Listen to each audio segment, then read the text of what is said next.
Eto, makinig kayo mga SSS pensioners. Meron pong katanungan ang nais nating bigyan ng kasagutan.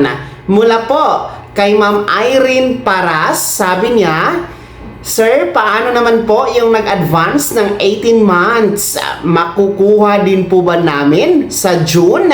Salamat! Yan po ay isang katanungan mula kay Ma'am Irene Paras. So, ang kanyang tinatanong kung yung mga naka-advance ng 18 months pension o nag-lump sum, sila ba ay makakasama at makakakuha sa dagdag pensyon ngayong June 2026? Well, para po sa kaalaman ng lahat, uulitin ko, ngayon pong June 2026 ay magaganap ang inyong second round SSS pension increase na dapat sana sa Setyembre. Kaso lang, ito ay mas maaga na ibigay ngayong June dahil sa pagtugon ng SSS sa inyong pangangailangan din sa panahon ngayon ng crisis, mga ka-vlogs. Well, ito po'y bahagi ng pension reform program ni SSS kung saan 10% pension increase ang para sa mga retirement and total disability pensioners, samantalang 5% pension increase para sa mga survivor pensioners. So, yan ha, tandaan nyo po, June ang inyong second round pension increase. Well, sasagutin natin itong tanong niya kung yung mga nag-18 months advance pension o naka-lump sum ay makakakuha din ba ng dagdag? Well, yung atin pong mga pensionado po na nag-advance ng 18 months, no, ang ibig sabihin po ng lump sum, 18 months advance pension po ito.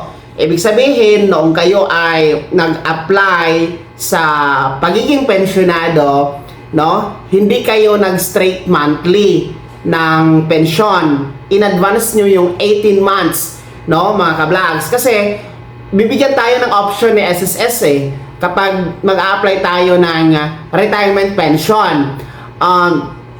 Una, pwede pong lump sum. So, ibig sabihin ng lump sum ay yung 18 months ng inyong pension, kukunin mo ng advance. No? Lahat kukunin mo. Kung magkano yung monthly pension mo, halimbawa, 10,000 pesos yung monthly pension mo. So, i-times ng 18 months, yun, ang resulta nun na halaga ay kukunin mo ng advance. Kumbaga, within 18 months, wala kang pensyon na matatanggap. Kasi nga, kinuha mo na advance na. No? Saka ka magpe-pensyon ng monthly pagkatapos ng 18 months. No? Pagka 19 months, doon ka na magsisimula ng monthly pension. So, yun yung ibig sabihin ng lump sum.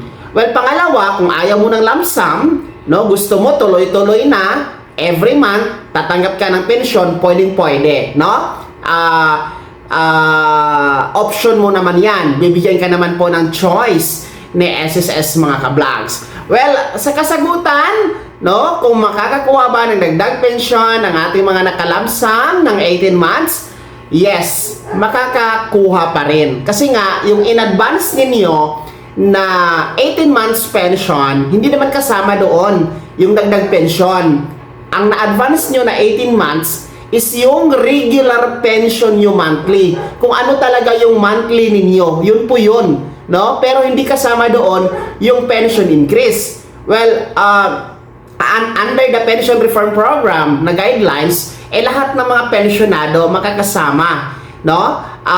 Regardless kung kayo ay naka-lump sum, kung kayo ay straight monthly pensioners, kung ano pong kategory ng inyong pensyon, kung mababa, average or malaki ang monthly pension, lahat kasama. So, paano ba ito? Kasi nga, na-advance nyo na na-advance nyo na yung 18 months. Well, yung dagdag pension ay makikredit pa rin po yan sa inyong ATM card na register doon sa inyong DAEM kay SSS. No? Depende kung anong batch kayo. Batch 1 will be on June 1 crediting po yan, araw ng Lunes.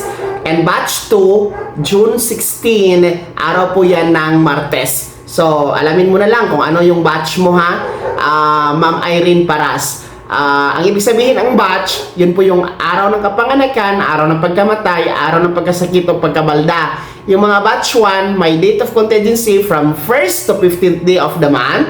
At yung batch 2, ang date of contingency from 16 to last day of the month. So, huwag ka mag-alala, Ma'am Irene Paras, at sa lahat ng mga pensionadong naka-lump sum o naka-18 months advance pension, dahil kasama pa rin po kayo sa dagdag pension na second round, makakakuha pa rin po kayo ng pension increase ngayong darating na June 2026. Maraming salamat, Ma'am Irene Paras, sa iyong pagtatanong. Sana nilagay mo kung taga saan ka ha, para alam ko kung saan naabot ang ating video. Well, anyway, shoutout sa iyo dyan. Kumusta kayo? Sa mga nais magtanong, ilagay nyo naman ang inyong buong pangalan and then taga saan kayo ha, para ma-shoutout ko kayo mga ka-vlogs. Kaya ano po inyong comment at reaction sa balitang ito?